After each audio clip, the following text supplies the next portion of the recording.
Mixture grinder, হলুদ মরিচ সবকিছু একেবারে পাউডার করতে পারবে পাউডার। এই যে কিন্তু চালু করছি, এই যে অফ করছি, আবার চালু করলাম, আবার অফ করলাম। মিক্সচার গ্রাইন্ডার কি কি কাজ করতে পারবে ভাই? এটা হচ্ছে হলুদ মরিচ থেকে শুরু করে যে কোনো মশলা, শুকনা মশলা করতে পারবেন।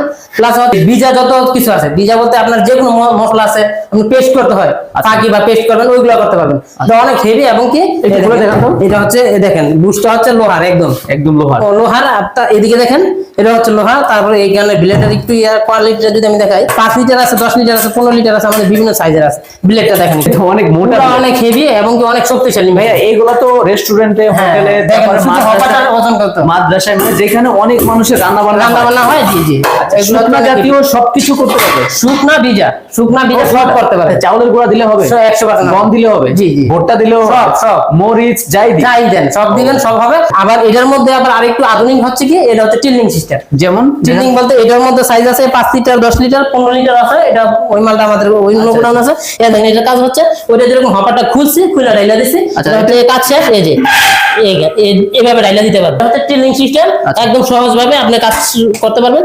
এই যে লক লাগিয়ে গেছে, এই হপার খোলার কোনো অপশন, এটা কিন্তু ঢালা যায় না। না, এটা ঢালা যায় না। এটা হচ্ছে হপারটা খুলতে হয়, হপারটা খুললে ডালতে হয়।